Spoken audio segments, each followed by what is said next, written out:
honorably, taking account of the resurrection. For if he were not expecting that those who had fallen would rise again, it would have been superfluous and foolish to pray for the dead. But if he was looking to the splendid reward that is laid up for those who fall asleep in godliness, it was a holy and pious thought. Therefore, he made atonement for the dead, that they might be delivered from their sin. The Wisdom of Solomon, chapter 13. The foolishness of idolatry. For all men who were ignorant of God were foolish by nature, and they were unable from the good things that are seen to know him who exists, nor did they recognize the craftsman while paying heed to his works. But they supposed that either fire or wind or swift air or the circle of the stars or turbulent waters or the luminaries of heaven were the gods that rule the world. If through delight in the beauty of these things men assumed them to be gods, let them know how much better than these is their Lord. For the author of beauty created them. And if men were amazed at their power in working, let them perceive from them how much more powerful is he who formed them. For from the greatness and beauty of created things comes a corresponding perception of their Creator. Yet these men are little to be blamed, for perhaps they go astray while seeking God and desiring to find him. For as they live among his works, they keep searching, and they trust in what they see, because the things that are seen are beautiful. Yet again, not even they are to be excused. For if they had the power to know so much that they could investigate the world, how did they fail to find sooner the Lord of these things? But miserable, with their hopes set on dead things, are the men who give the name gods to the works of men's hands. Gold and silver fashioned with skill and likenesses of animals, or a useless stone, the work of an ancient hand.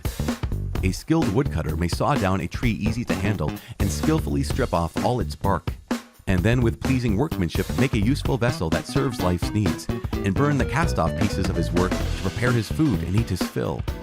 But a cast-off piece from among them, useful for nothing, a stick crooked and full of knots, he takes and carves with care in his leisure, and shapes it with skill gained in idleness. He forms it like the image of a man, or makes it like some worthless animal, giving it a coat of red paint and coloring its surface red, and covering every blemish in it with paint.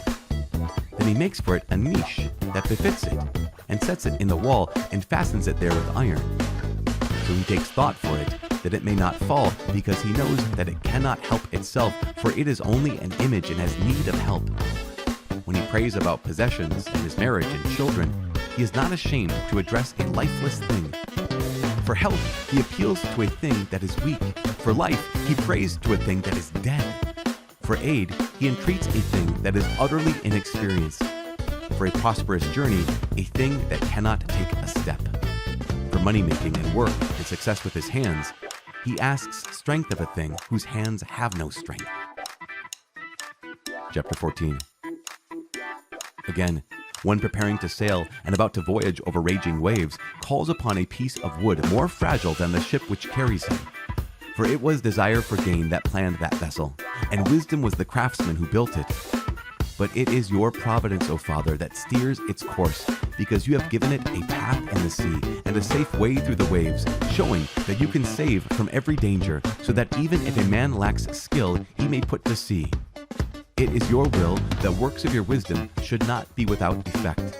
Therefore, men trust their lives even to the smallest piece of wood, and passing through the billows on a raft, they come safely to land. For even in the beginning, when arrogant giants were perishing, the hope of the world took refuge on a raft, and guided by your hand, left to the world the seed of a new generation. For blessed is the wood by which righteousness comes. But the idol made with hands is accursed, and so is he who made it, because he did the work, and the perishable thing was named a god. For equally hateful to God are the ungodly man and his ungodliness.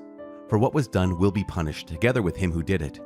Therefore there will be a visitation also upon the heathen idols, because though part of what God created, they became an abomination, and became traps for the souls of men, and a snare to the feet of the foolish.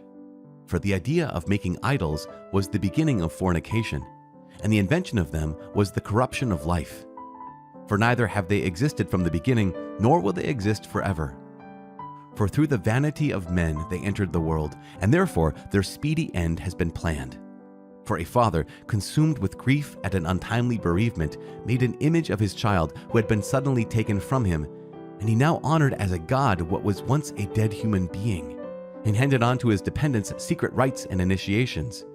Then the ungodly custom, grown strong with time, was kept as a law, and at the command of monarchs graven images were worshipped. When men could not honor monarchs in their presence since they lived at a distance, they imagined their appearance far away and made a visible image of the king whom they honored, so that by their zeal they might flatter the absent one as though present.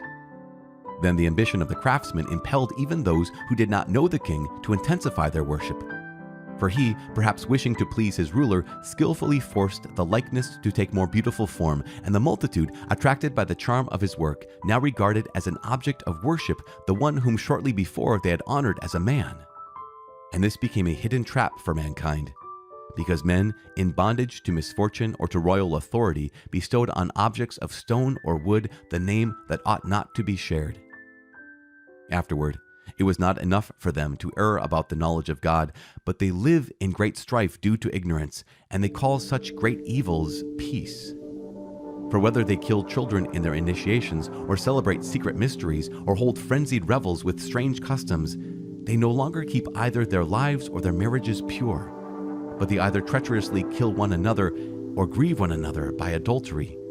And all is a raging riot of blood and murder, theft and deceit, corruption, faithlessness, tumult, perjury, confusion over what is good, forgetfulness of favors, pollution of souls, sex perversion, disorder in marriage, adultery, and debauchery. For the worship of idols not to be named is the beginning and cause and end of every evil. For their worshippers either rave in exaltation or prophesy lies, or live unrighteously, or readily commit perjury. For because they trust in lifeless idols, they swear wicked oaths and expect to suffer no harm. But just penalties will overtake them on 2 counts, because they thought wickedly of God in devoting themselves to idols, and because in deceit they swore unrighteously through contempt for holiness. For it is not the power of the things by which men swear, but the just penalty for those who sin that always pursues the transgression of the unrighteous. The book of Proverbs, chapter 25, verses 11 through 14. A word fitly spoken is like apples of gold in a setting of silver. Like a gold ring or an ornament of gold is a wise reprover to a listening ear. Like the cold of snow in the time of harvest is a faithful messenger to those who send him. He refreshes the spirit of his masters. Like clouds and wind without rain is a man who boasts of a gift he does not give. Father in heaven, we give you praise and thank you so much for this day, and thank you so much for